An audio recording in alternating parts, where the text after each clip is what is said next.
¿Qué tal, amigos de Noticias 22? Bienvenidos. Este día martes tenemos el gusto de saludarlos. Rafael García Villegas, sí. Huemancio Rodríguez, ¿cómo estás, Rafael? Muy contento, amigo, de saludarlos, a ti, al auditorio, por supuesto, también. Muy buenas noches a Laura Regis en la traducción de lenguas de seña mexicana.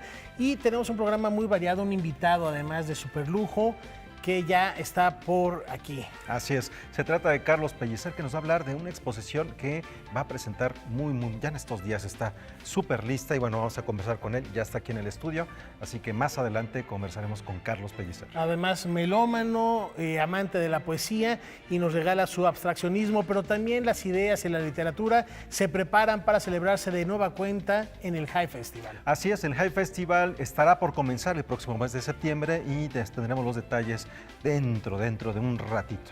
Y además, Huemansi, en esta mañana estuviste presente en un ensayo a propósito de los 150 años del aniversario de Rossini. Así es, Rossini, tú lo sabes muy bien, Rafael, de estos grandes compositores falleció hace 150 años. Y bueno, uno de nuestros entrevistados nos dice que Rossini tal vez haya sido el creador de la comedia musical.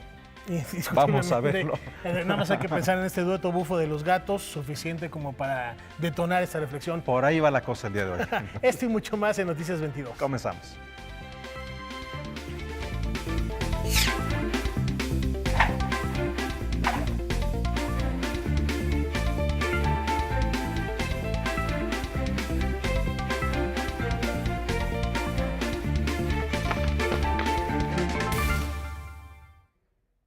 Bueno, algo que ocurrió hace muchísimos años, fue en los años 70, Rafael, de hecho Carl Sagan estuvo vinculado en ello, hicieron un LP, así como son los discos retro hoy, de oro, que se llamó Los Sonidos de la Tierra, en donde había muchísimas cosas, entre ellas el canto de la ballena. Indiscutiblemente la novena sinfonía también estaba grabada en ese disco y ahora la NASA pretende lanzar una vez más estos sonidos de la humanidad al espacio exterior y México también está presente, Wemer. Así es, se trata de Felipe Pérez Santiago, que es uno de los músicos contemporáneos más activos en la escena internacional.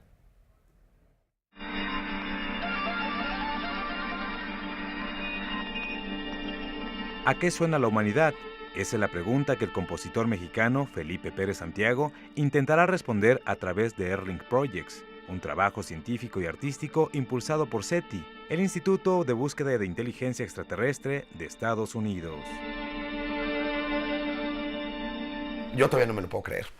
O sea, ahorita te lo vuelvo a contar y me vuelvo a emocionar y no, o sea, simplemente pues es probablemente el honor más grande que he tenido en mi vida. Y pues estoy muy, muy contento, ¿no? de estar en un proyecto de esta magnitud y con esta responsabilidad y pues compartiéndolo literalmente con algunas de las mentes más brillantes del mundo, ¿no? Será hasta octubre de este año que se revelen más detalles del proyecto, pero por ahora se sabe que en él participan músicos de todo el mundo y una vez que quede ensamblada la pieza, la NASA se encargará de enviarla al espacio. Poder yo crear una pieza que represente los sonidos de la Tierra para ser lanzada al espacio como como una representación de a qué suena la humanidad, ¿no? Esta no es la primera vez que el músico mexicano colabora en un proyecto de características similares. También forma parte de The Sound of Science, en el que participan 7 compositores internacionales que destacan por su originalidad y procesos creativos únicos. Cada uno de ellos eligió un científico para crear una obra en torno a su vida y trabajo. Yo escogí como mi científico para basar mi obra y como un homenaje a la doctora Jill Tarter. Ella es la fundadora del SETI Institute, el Search for Extraterrestrial Intelligence. Jill Tarter fue colaboradora de Carl Sagan por muchos años. Y la idea es presentarlo en Nueva York, luego lo traemos a la Ciudad de México. De hecho, ya puedo decir la fecha, ya es así, primicia absoluta. El 2 de marzo estrenamos en el Palacio de Bellas Artes The Sound of Science con Jeffrey Ziegler. Jeffrey Ziegler fue por muchos años integrante de Kronos Quartet, que dicho sea de paso, este cuarteto de cuerdas pronto podría estar en México haciendo mancuerna con Tambuco, un ensamble de percusiones, interpretando la más reciente creación de Felipe Pérez Santiago. Noticias 22, Julio López.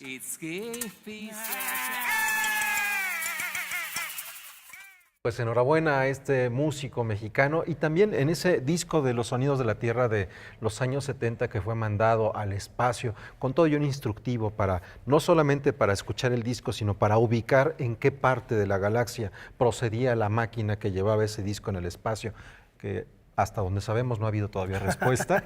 Igual se lo quedaron y ya no lo quisieron regresar. Hasta donde sabemos no hay respuesta aún, pero en ese disco también estuvo integrado Chuck Berry con una invitación directa de Carl Sagan. Ahora, también es interesante pensar cómo eso ha tenido ecos, por ejemplo, en el séptimo arte. Tú hablabas de una película reciente que tiene que ver con la lingüística y Así la es. traducción de sonidos De otro idioma, de otros otras ideas. idiomas.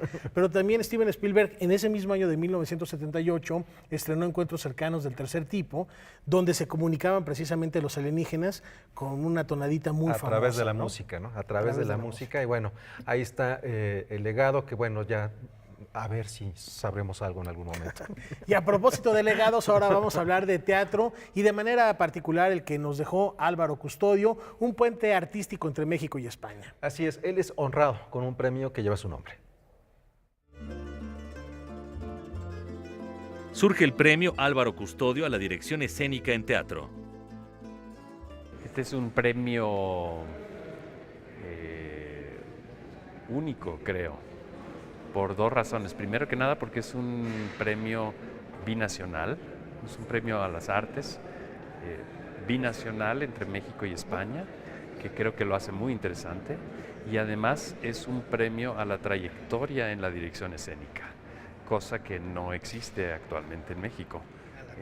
A la trayectoria, no es un premio a una obra específica, sino es un premio a la trayectoria de directores de escena. Pero, ¿quién es Álvaro Custodio y por qué crear un premio que lleve su nombre? Desde luego y en primer lugar, quiero destacar que es muy importante que en tiempos de hostilidad hacia los refugiados políticos y hacia el exilio, por cualquier razón que sea, este premio supone un honor darle a un refugiado de la Guerra Civil Española que tuvo que atravesar campos de concentración y diversos países antes de llegar a México, darle un premio a la trayectoria de su trabajo. Él llegó a México después de haber estado en La Habana y en República Dominicana trabajando en diversos oficios. Llegó en 1944 y aquí él empezó a buscar a los patrocinadores de lo que él soñaba sería una compañía de teatro, vendiendo medicinas en consultorios médicos. Y yendo de consultorio en consultorio, se hizo de una carpeta de médicos a los cuales después visitó y les dijo, ¿no les gustaría a usted ser patrocinador y promotor de una compañía de teatro? Y así consiguió una carpeta, la verdad, bastante importante de médicos que financiaron su compañía de teatro. Y esta compañía, la Compañía de Teatro Clásico Español de México, pues, tuvo una vida bastante importante. El galardón, dotado de 100,000 pesos, estará abierto a la participación de los directores de teatro residentes en México que tengan 20 años de experiencia y que hayan enaltecido el teatro mexicano a lo largo de su trayectoria. Realmente la convocatoria es muy amplia, muy sencilla para su participación. Las postulaciones pueden ser individuales, es decir, directores de escena se pueden autopostular al premio o bien pueden ser postulados por instituciones gremiales o de otro tipo. Es decir, por cualquiera de las dos vías se pueden postular. Habrá un jurado en el que participará la Coordinación Nacional de Teatro y el Centro Cultural de España en México, pero también con artistas invitados para formar un jurado plural que pues deliberará y elegirá al ganador del premio Álvaro Custodio, o a la ganadora, por supuesto. El premio se anunciará y se entregará el mismo día, en el marco de la Muestra Nacional de Teatro. En la primera semana de noviembre se estará anunciando el o la ganadora y será entregado. Con información y texto de Salvador Perches Galván, Óscar Helguera, Noticias 22. Y de teatro nos vamos al gran teatro. Así le decían en Francia, Le Petit Théâtre al teatro que nosotros conocemos y Le Grand Théâtre a la ópera, porque ahí es donde se encontraban absolutamente todas las expresiones artísticas, Rafael. El drama total, el drama absoluto lo definió Richard Wagner. Y en este caso vamos a hablar de un personaje fascinante como fue Gioachino Antonio Rossini, de quien en este 2018 se celebran 150 años de su natalicio. Una sonoridad muy ágil. Para conmemorar el 150 aniversario luctuoso de Rossini, solistas ensamble de Limba, bajo la dirección concertadora de Christian Gomer y la dirección escénica de César Piña, presentarán en el Teatro de la Ciudad el espectáculo Dos farsas de Rossini. Desde principios de año quería trabajar con repertorio rossiniano, con el grupo, para celebrar los 150 años de Rossini, y aprovechando que César ha trabajado mucho este repertorio, pues platicando nos interesó mucho hacer el proyecto conjunto, y por eso escogimos no solo estas óperas, sino hacerlo en este equipo, ¿no? Son dos óperas de cámara las que integran este espectáculo: La escalera de seda y La ocasión hace al ladrón. Este género que decíamos que es distinto, es un género de ópera bufa, es ópera cómica, es una ópera donde se pueden divertir. Casi se convierte en una coreografía, casi es un baile, casi es comedia musical. Yo digo que Rossini fue como el inventor de la comedia musical en su época. Una particularidad musical de Rossini y de los belcantistas de la época es la retórica musical o leitmotiv, donde las personalidades se contraponen y complementan a partir de la música. Yo creo que desde entonces lo hacen los belcantistas, darle a cada personaje una personalidad musical que refleja su carácter, que refleja su edad, que refleja su estado económico, y eso se llama retórica musical, y Rossini es un genio para retratar la retórica musical en sus partituras. Entonces, La escalera de seda está ubicada en los años 50 en este montaje, y La ocasión hace al ladrón sí está ubicada en 1800, pero como dice Cristian, no deja de estar vigente para que la gente que lo venga a ver, digo, entre los jóvenes, entre la gente mayor, verán estas trampas y estos trucos y estas mentiras que pueden hacer una comedia de enredos, y es muy actual.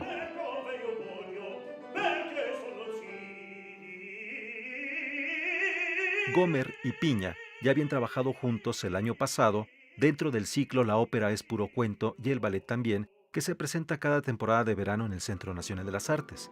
En 2017 presentaron El niño y los sortilegios y el ballet Mamá la Oca, de Maurice Ravel. Y en 2016, con la OFUNAM, presentaron el espectáculo Niños Revueltas. Dos farsas de Rossini se presentarán en el Teatro de la Ciudad Esperanza Iris el viernes 20 y el domingo 22 de julio. Noticias 22, Huemance Rodríguez.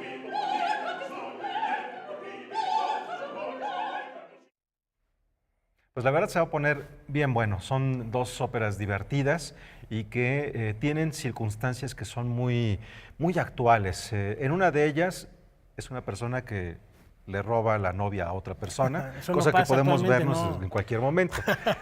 Y la otra obra nos presenta una situación en donde los papás no quieren que la chica salga con alguien, pero ese alguien pues termina introduciéndose a casa y terminan saliendo. Entonces, bueno, me parece que tampoco es tan extraño. No es tan extraño. Rossini, un compositor muy vigente, con grandes libretos, alguien que apostó por la comedia en aquella época de los grandes dramas operísticos y que bien vale la pena rescatar y disfrutar. Su música es hermosa y ya lo comentábamos, no solo en lo que respecta a óperas, hay fragmentos como El dueto bufo de los gatos, que de verdad les va a dibujar una sonrisa en el rostro. Ahí está la invitación. Vamos al Teatro de la Ciudad para ver estas propuestas. Y al regresar, Huemance. Al regresar tenemos una conversación con Carlos Pellicer, quien es precisamente la persona que gentilmente nos ha compartido algunas de sus imágenes, Rafael. Para engalanar nuestro mural aquí en Noticias 22 y lo estaremos disfrutando toda la semana y a continuación una charla con él.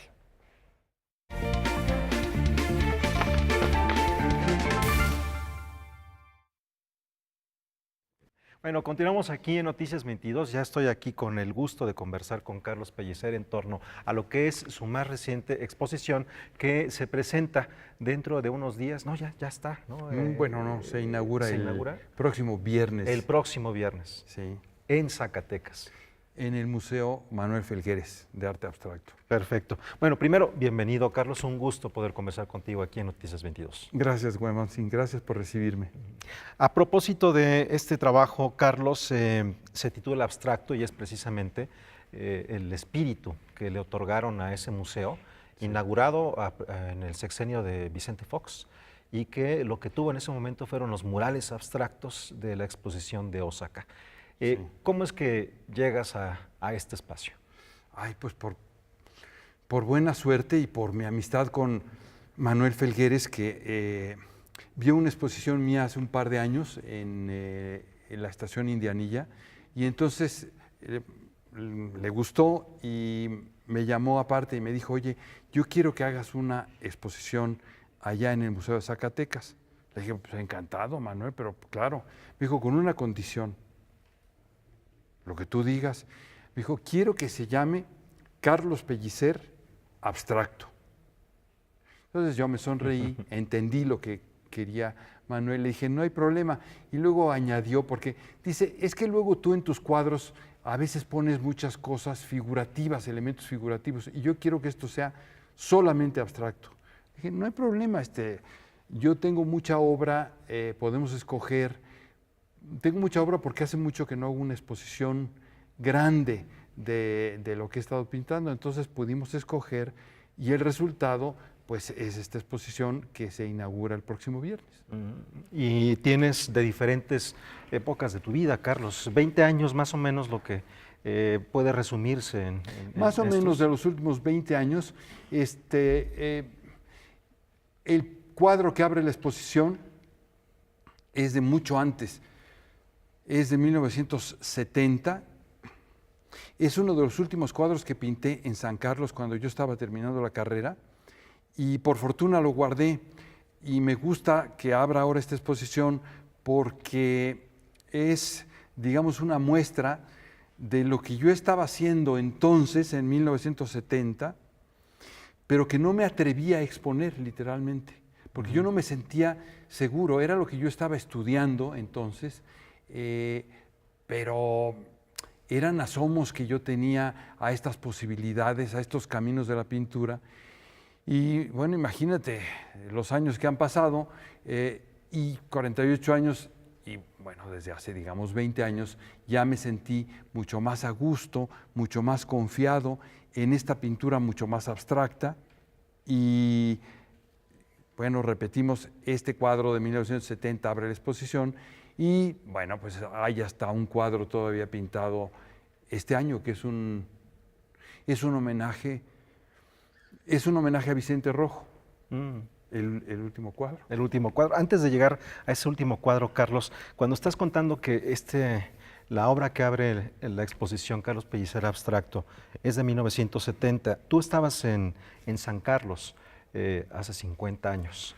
Lo que quiero decir es lo que ocurrió en ese centro histórico hace 50 años, lo que ocurrió con esa misma escuela hace 50 años. Se encerraron, se escondieron algunos en diferentes partes, tanto en la escuela como en Moneda, según están algunas crónicas en el Museo de las Culturas, donde trabajaban también muchos pintores y maestros de San Carlos en ese momento. Carlos, ¿de qué manera eso, en tu formación artística, también ha detonado, no sé si una ruta en tu personalidad pictórica o al menos un rasgo en ese cuadro que abre la exposición? Sí, desde luego, mira, yo he tenido mucha suerte porque en San Carlos, en aquella época, yo entré en 66, terminé en 70, tuve maestros extraordinarios, muy talentosos y además muy buenos maestros que te sabían enseñar.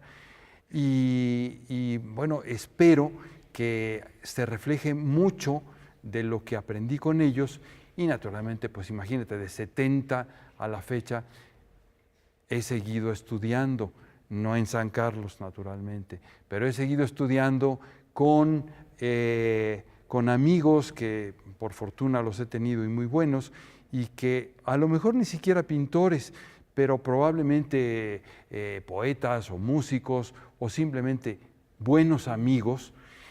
Y con ellos son con los que uno aprende a veces sin darse cuenta y a veces sin darse cuenta es que reflejamos lo mejor que hemos recibido de ellos.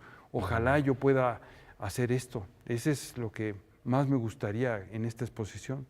Uno admira y quiere también a las personas en las que quisiera convertirse un poco, ¿no? Claro, claro, imagínate. Y además también, naturalmente, maestros que ya murieron, probablemente que ni siquiera alcanzamos a conocer, pero que su obra es la que nos inspira literalmente y es a la que quisiéramos tomar como ejemplo para nuestro trabajo con la distancia necesaria verdaderamente. Yo sé que uno es muy bajito frente a estos maestros, pero bueno, pues son los que nos van abriendo el camino. ¿Cómo cuáles? Bueno, pues mira, aquí en México,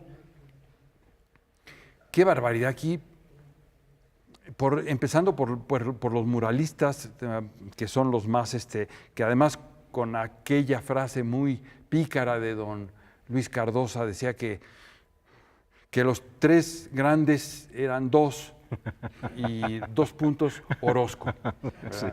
Era bastante pícaro don Luis, yo coincido bastante con él, pero creo que los tres eran muy grandes. Y para mí, que yo me hice como paisajista, pues naturalmente Velasco, el doctor Atl, Clausel, en fin, es que mira, es que México es una tierra de grandes pintores, de grandes artistas.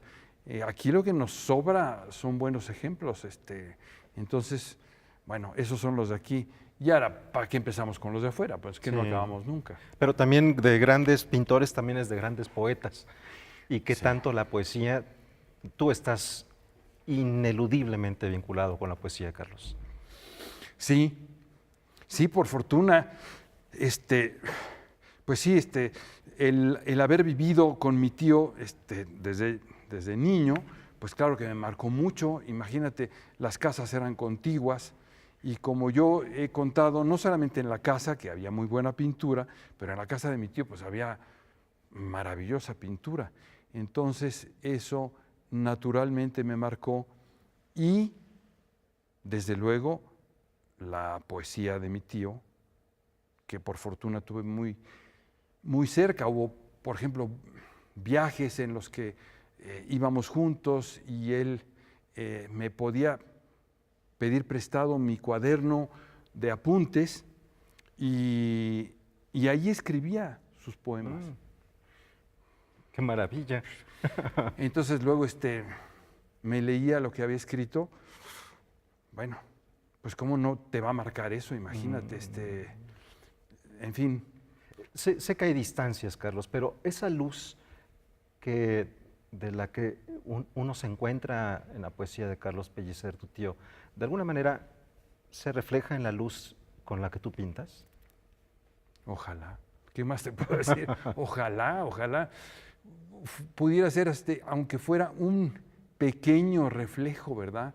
Pero bueno, sí tuve esa suerte y como te decía hace rato, hombre, pura buena suerte he tenido. Y esa buena suerte te ayuda a llegar con un feliz objetivo a este museo Manuel Felgueres con Carlos Pellicer Abstracto. ¿Cuántas obras son las que se pueden ver en esta exposición? En la exposición hay 48 cuadros, en el catálogo hay más todavía, pero bueno, no cabían ya en Zacatecas y está bien, siempre que es bueno tener obra para seguir exponiendo después, pero allá van a estar 48 piezas. La exposición se inaugura el próximo viernes. ¿Cuánto tiempo es lo que va a estar allá? Y si tienes contemplada alguna otra dinámica allí en la ciudad de Zacatecas para quienes estén viviendo allí. No, hasta ahorita no, simplemente estoy muy ilusionado porque sé que Manuel va a estar en la inauguración. Él viaja también pasado mañana jueves en la noche con Meche.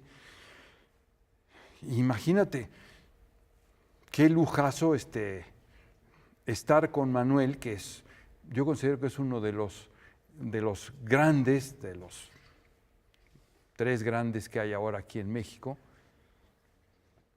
estar con él en la inauguración. Además, es un maestro que no se cansa. Manuel va a cumplir 90 años este noviembre o diciembre y está preparando una exposición monumental para el MOAC el año que viene, para celebrar sus 90 años. Pues con esos maestros, imagínate. Qué emoción. ¿Qué nos queda? Pues seguirle, ¿no? Pues está la invitación para que no se pierdan Carlos Pellicer Abstracto a partir del próximo viernes en el Museo Manuel Felgueres, en la ciudad de Zacatecas. Un museo precioso, una ciudad también maravillosa, y con estos cuadros que son los que nos están engalanando nuestro Noticias 22, que también son una maravilla. Carlos, verdaderamente un gusto siempre verte y en esta ocasión poder conversar contigo. Mil gracias, Huemanzin. Gracias por invitarme. Gracias, gracias. Y Rafael, continuamos con más, tenemos más cosas aquí en Noticias 22. Así es, mi estimado Huemanzin. Carlos, bienvenido y de verdad muchas gracias, como bien refiere Huemanzin, por hacernos el honor de compartir con el auditorio este bello mural. Gracias, Tienes a bien compartirnos y nos vemos en Zacatecas. Y ahora nos vamos a la música, porque hay dos generaciones que se reúnen en un mismo escenario para darle rienda suelta a su talento.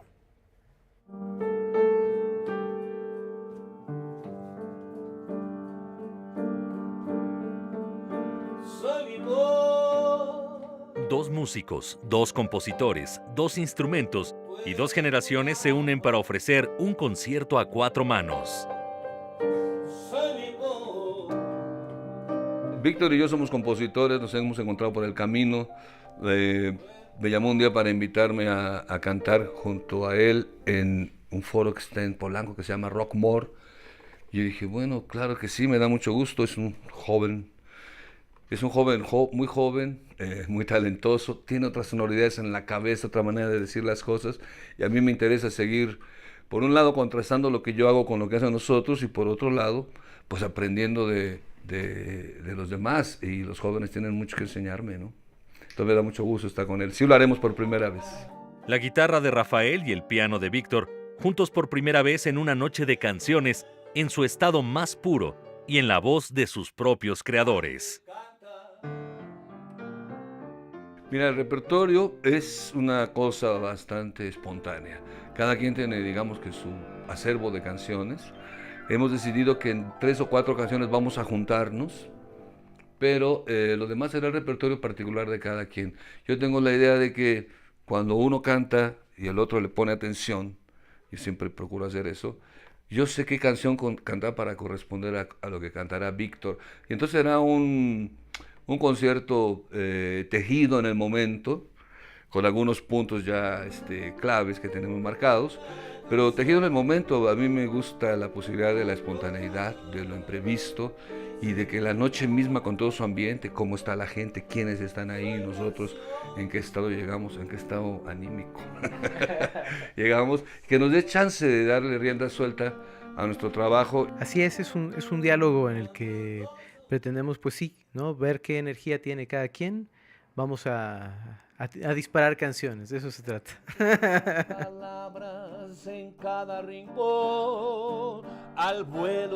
Amigos, queremos invitarlos al concierto que vamos a dar a 4 manos, Rafael Mendoza y yo, Víctor Herbank, en Polanco, en el Rockmore. Es la dirección. Tienes aquí, tú que sabes leer, ¿no? Perfecto. Miren, les cuento.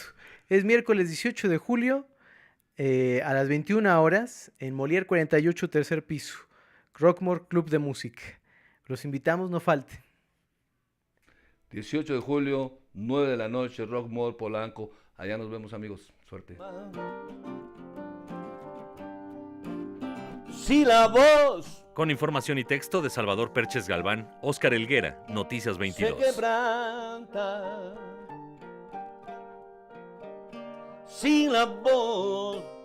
Pues mientras veíamos esta nota, la verdad estamos muy contentos, no solamente por el trabajo de estos dos grandes músicos, sino también por la cantidad de referencias. Y Rafael, tú conoces a uno de ellos muy bien, ¿no? A Rafa Mendoza le envío un fuerte abrazo, de verdad, talentosísimo músico, uno de los referentes también del jazz, compositor, ha compuesto para Verónica Ituarte, para Eugenia León, para quienes ustedes se refieran, sobre todo en el ámbito del jazz, y de verdad es muy rico estas bohemias que de repente encabeza Rafa. ya hay una propuesta a 2 manos, Bueno, a 4 manos. No se lo pierdan. De verdad que en este verano tenemos muy buen jazz, hemos tenido muy buen jazz. Y vamos a una pausa, Rafael, amigos, con esto que hemos estado recordando a lo largo de nuestras transmisiones, que tienen que ver con el Canal 22, pero en este momento también queremos dar una felicitación muy afectuosa a uno de los grandes artistas vivos que está en nuestro país y que hoy tiene su cumpleaños número 78. Seguramente va a estar apagando el pastel. Un abrazo muy grande al maestro Francisco Toledo. Ahí estamos viendo su imagen. Hay que darnos una vuelta, por supuesto, de manera particular a Oaxaca para celebrar su obra, su trayectoria, su legado. 78 años y sigue con una lucidez extraordinaria, porque también hay que subrayar, mi querido Guaman, que no solo es un gran artista, sino también un hombre que siempre se ha preocupado por defender las causas justas. Así es la Galería Arbil que ha trabajado con él desde hace muchísimos años, pero si quieren conocer la obra a la que te refieres, Rafael, que no es solamente su trabajo como artista, sino su trabajo en la comunidad, no se pierdan los diferentes espacios culturales que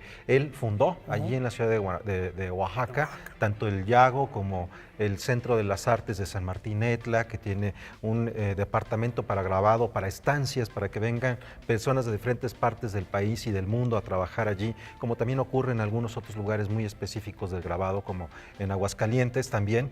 Pero a mí uno de los trabajos que más me ha conmovido, Rafael, es la forma en la que se involucró en la educación de San Agustín Etla, con un jardín de niños pegadito a este centro cultural, en donde nada más y nada menos él y algunos de sus amigos como Jan Hendrix, entre otros, por mencionar algunos, hicieron el material didáctico para esa escuela. Es una maravilla extraordinaria. Emocionante, ¿no? Donde también nace el concurso de papalotes. Así es. Ahí está, pues, una felicitación. Nos guarda pastel, maestro Toledo, por favor. Vamos a una brevísima pausa más en Noticias 22.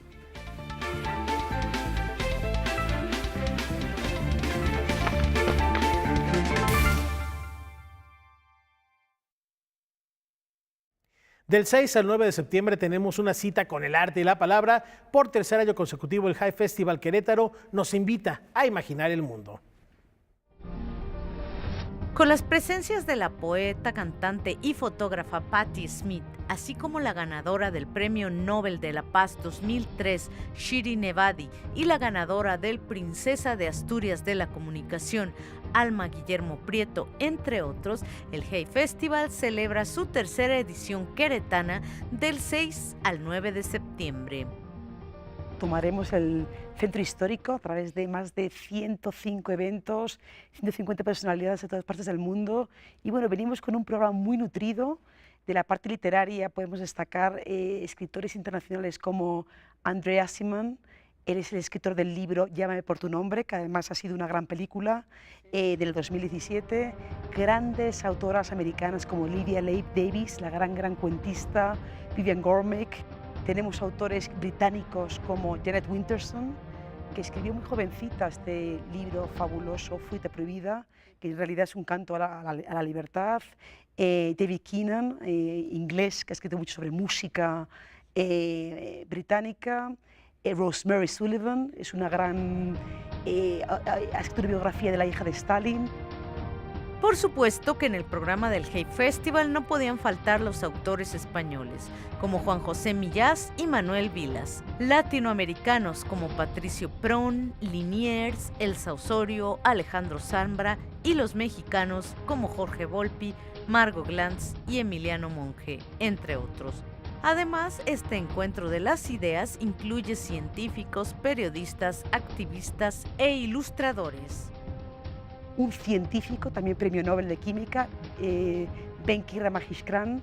Él ha investigado sobre biología molecular y va a dar una gran charla sobre el futuro, los retos de la ciencia en el siglo XXI. Tenemos también periodismo, un gran capítulo, hablando de periodismo investigativo, de las desapariciones forzosas en México, también activismo de género. Somos un festival con un corazón muy literario, pero cada vez hemos ampliado temas. Y para hablar de ciencia está Marcus Usatoy, el gran matemático británico, que hablará esta vez del infinito y las posibilidades para gente finitas como somos nosotros de imaginarse el infinito.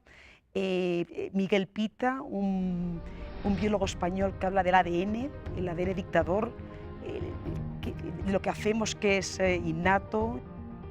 El Hey Festival tiene ya 13 años en Segovia, España, 14 en Cartagena de Indias, Colombia, y 32 en Hay-on-Wye, Reino Unido. Su vocación es llegar a los lugares para impactar en la comunidad. Esa continuidad es lo que deja un legado real a la ciudad donde está, al país, se convierte en un punto de encuentro, de celebración de la cultura, no solamente a nivel local, nacional, sino internacional. Noticias 22, Irma Gallo. Bueno, ahí escucharon ustedes parte de lo que será este Hey Festival el año pasado. Noticias 22 estuvo ahí presente, Rafael, y hubo muy buenas experiencias y la verdad se escucha que va a estar igual de importante y de emocionante. Grandes personajes y este año no será la excepción, también estaremos ahí levantando la mano. Pero ¿qué te parece, Wilmancio, si conocemos más detalles de lo que nos depara esta edición 2018 de Nueva Cuenta en Querétaro? Vamos a ver de qué se trata, qué es lo que viene de invitados, pero les adelanto, viene Patti Smith. Cristina Fuentes Laroche, directora del Hey Festival en América Latina. Gracias a la colaboración de Acción Cultural Española y el British Council, el Hey Festival Querétaro da la bienvenida a dos nuevas iniciativas culturales: Diálogos Hey Festival en Cuadernos Hispanoamericanos y Elipsis México. Esta iniciativa se diseña como parte de las actividades organizadas para celebrar los 70 años de la mítica revista Cuadernos Hispanoamericanos. Fundada en 1948, Hey Diálogos se replicará en el Hey Festival de Segovia, que tendrá lugar en septiembre, en donde el escritor mexicano Jorge Volpi conversará con la escritora española Luna Miguel. También el Hey Festival de Arequipa en noviembre y el Hey Festival de Cartagena a celebrarse en enero de 2019.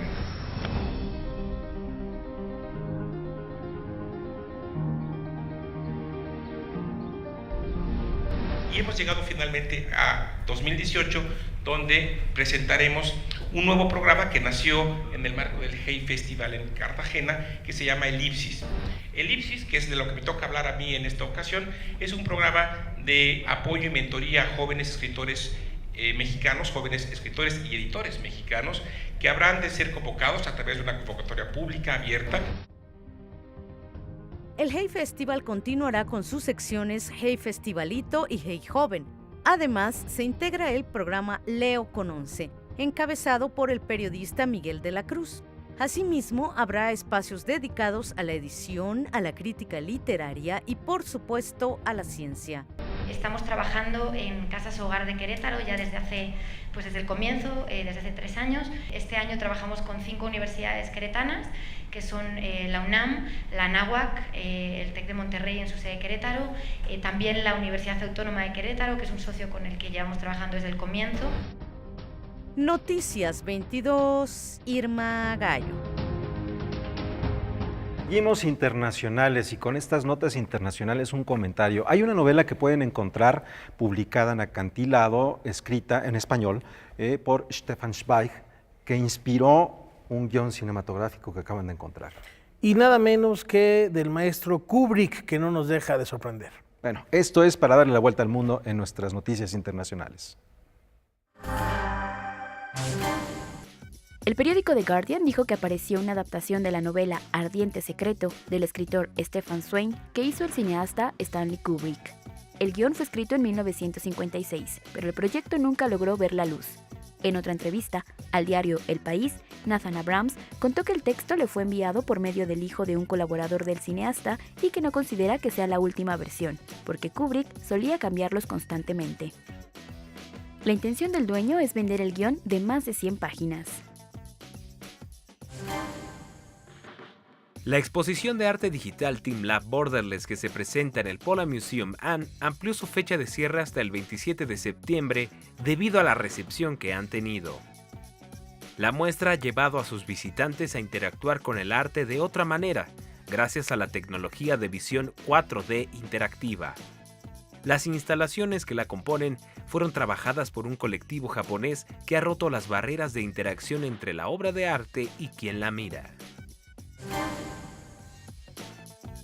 El cuerpo como lienzo. Así es como un equipo de pintores trabajó diversas piezas en el Festival Mundial de Pintura Corporal que se celebró en Klagenfurt, Austria. Varias fueron las propuestas, pero destacó el trabajo que hizo la sudafricana Carla Gous en la modelo austriaca Corina, quien se transformó en una diosa egipcia. El encuentro artístico cumplió 21 años y atrae a más de 200 artistas de 50 países.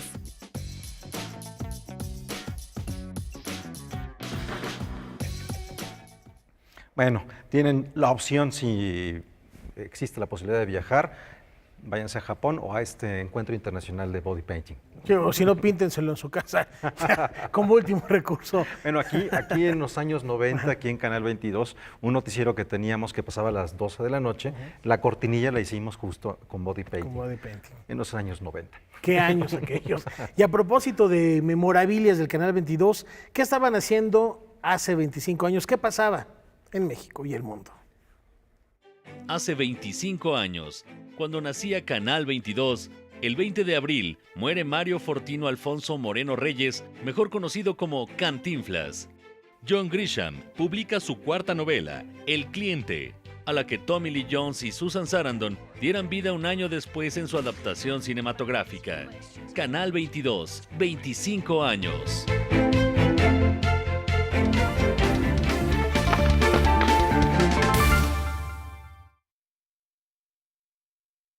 Continuamos aquí en Noticias 22 y vamos a hablar de un libro que reúne a 3 autores diferentes, este libro que tienes, Rafael, para hablar de la actualidad y también de un futuro inmediato en México. ¿Qué está pasando con la democracia? ¿Cuál es el diagnóstico desde el punto de vista filosófico, no solo político, sino también social?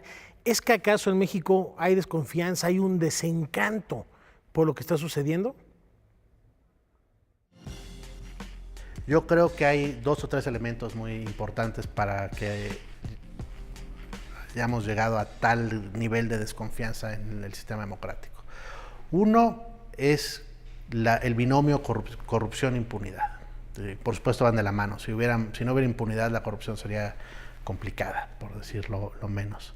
Pero vivimos en un país donde 4 o 5% de los casos que se presentan ante la justicia llegan a una conclusión, es decir, eso es falta de castigo, impunidad. Y por otro lado, vivimos bajo un sistema especialmente corrupto.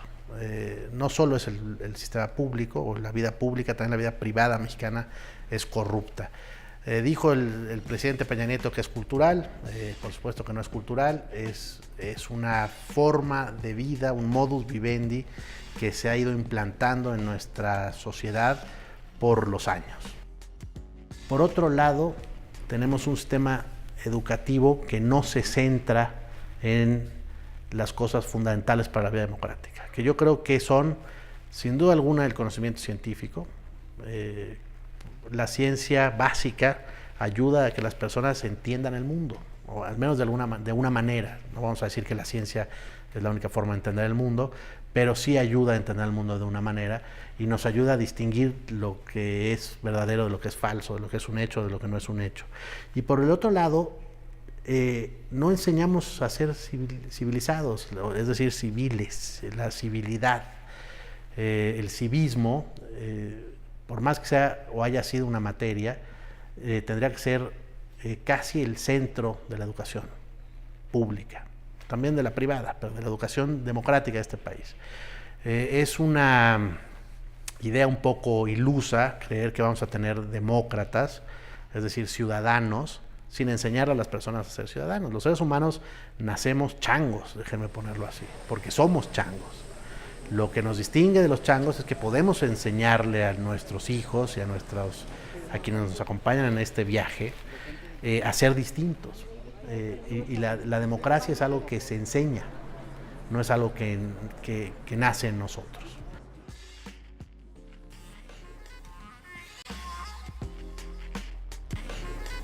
Si nosotros hacemos un corte de caja, yo creo que en México muy pocos se interesan por lo público y tenemos que cambiar la balanza, tiene que irse hacia el otro lado. Y eso es sociedad civil, es decir, el gobierno democrático no solo es una forma de ejercer el poder, también es una forma de vigilar y de exigir. La democracia pasa por que las personas sepan fiscalizar a los que están ejerciendo el poder. Entonces tenemos que exigir que dejen de ocupar los puestos quienes se corrompen o quienes...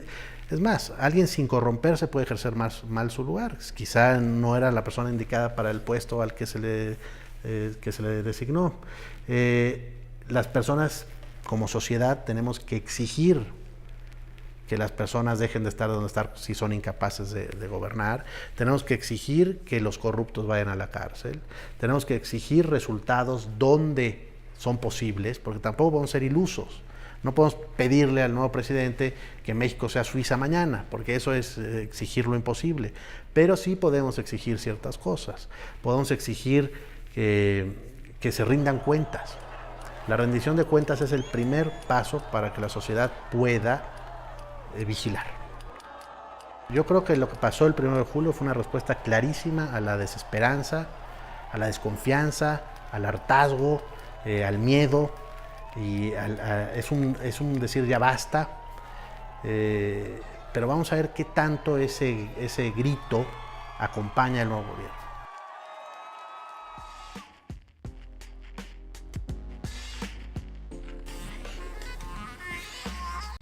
El título, Desconfianza, pretende por un lado describir algo que está ahí están los datos. Los mexicanos no confían en la democracia, la mitad de los mexicanos no confían en la democracia, pero también pretende llamar la voz, alzar la voz para decir hay que transformar la desconfianza en confianza. Si no logramos que las personas confíen no solo en el sistema democrático, sino también en sus conciudadanos, vamos a seguir viviendo en trincheras, vamos a seguir teniendo miedo, vamos a seguir teniendo media vida. Vivir con miedo es vivir la mitad de la vida.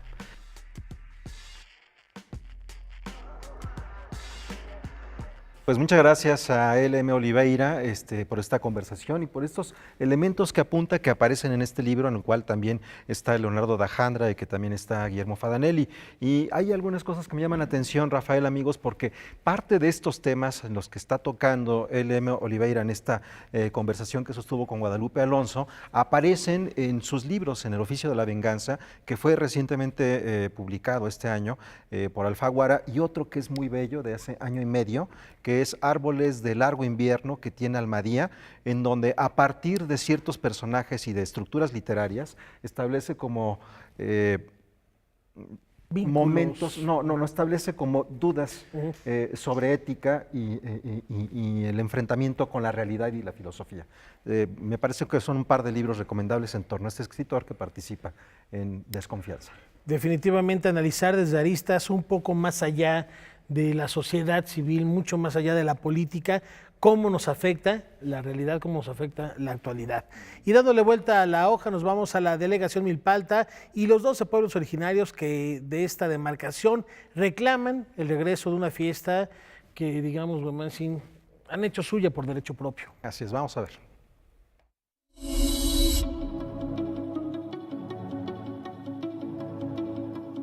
Del 20 de julio al 5 de agosto, el Faro de Milpalta, en sus 2 sedes, recibirá al 9º Festival de Pantomima, Circo y Clown, con 22 compañías de la Ciudad de México y otros estados. El primer Faro de Milpalta tenía 600 metros cuadrados, que es el de San Antonio de Comit, y de ahí tuvimos que salirnos, traspasar nuestras puertas y llegar a las plazas. Afortunadamente los pueblos nos recibieron y nos han adoptado y ahora es suyo este festival. Es un proyecto de desarrollo comunitario en el cual el Faro tuvo una necesidad de insertarse en la comunidad, generando procesos de participación social, procesos de cohesión incluso, ¿no? A través de una necesidad sentida que tenía la gente, que era tener espectáculos públicos al aire libre y que, bueno, pues también como parte del ejercicio de los derechos culturales. Este festival arranca el día 20 de julio en el pueblo de San Pedro Atocpan. Arrancamos con los 130 años del Circo Ataide, que también nos sumamos a esta celebración, y que, bueno, pues se presenta también Circo Dragón, que es una compañía proveniente de Guadalajara. Noticias 22, Irma Gallo. Bueno, pues continuamos con más. Este martes se cumplen 50 años de la película Yellow Submarine. 50 años, el submarino amarillo, que tenía, no sé, imágenes psicodélicas que, bueno, no eran como para niños, ¿no? No, definitivamente los Beatles con esto innovaron técnicas de animación y nos hicieron patente el formidable talento compositivo de George Martin, el quinto Beatle. Desde Homero hasta Tolkien, los escritores se han fascinado con las posibilidades literarias de travesías imposibles y viajes a tierras de fantasía. La popularidad de las odiseas concebidas por Lewis Carroll, Julio Verne, entre otros, se encuentran las maravillosas ilustraciones que son casi inseparables del texto y que reflejan a los autores y sus tiempos.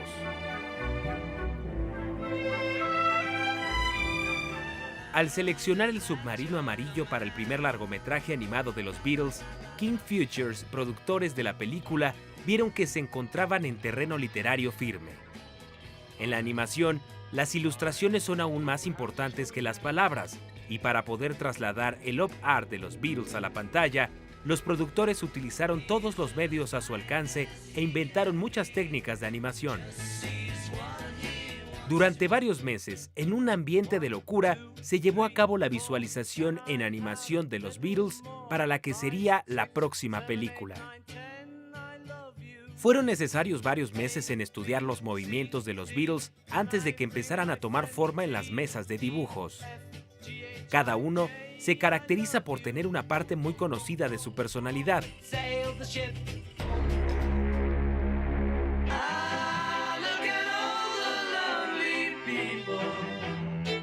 El largometraje se estrena el 17 de julio de 1968 en London Pavilion Cinema. La banda sonora está compuesta por composiciones nuevas y de otras ya publicadas, junto con música instrumental de George Martin.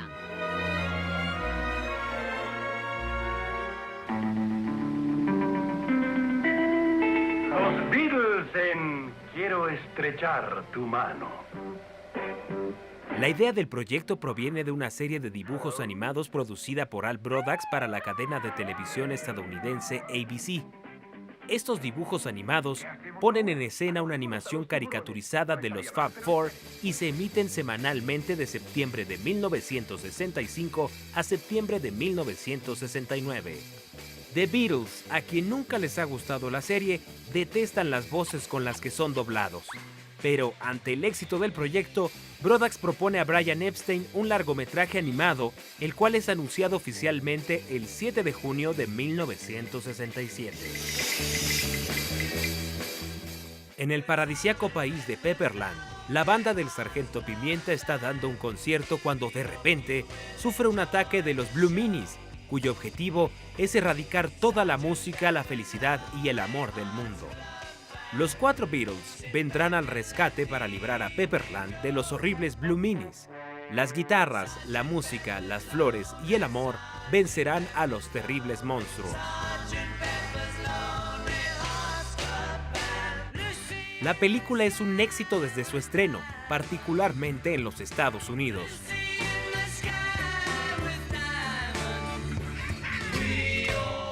El submarino amarillo rompe los esquemas en el arte de la animación.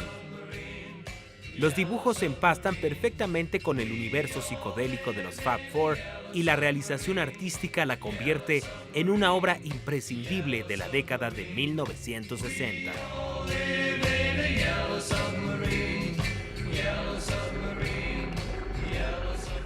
Pues una de las pocas canciones nuevas que tuvo la banda de del Submarino Amarillo, la banda sonora, son dos de George Harrison. Es una canción de North It's Only Northern Song y una que es fabulosa, It's All Too Much, que para los curiosos hay una versión nueva con los estrambóticos de Flaming Lips. Pues ahí está, agradecemos a los Meléndez que hicieron esta nota para celebrar 50 años del Submarino Amarillo. ¿Y qué te parece, Gómez, si los dejamos con más para los Beatles maníacos? Bueno, nos dejamos psicodélicos y nos vemos mañana. And we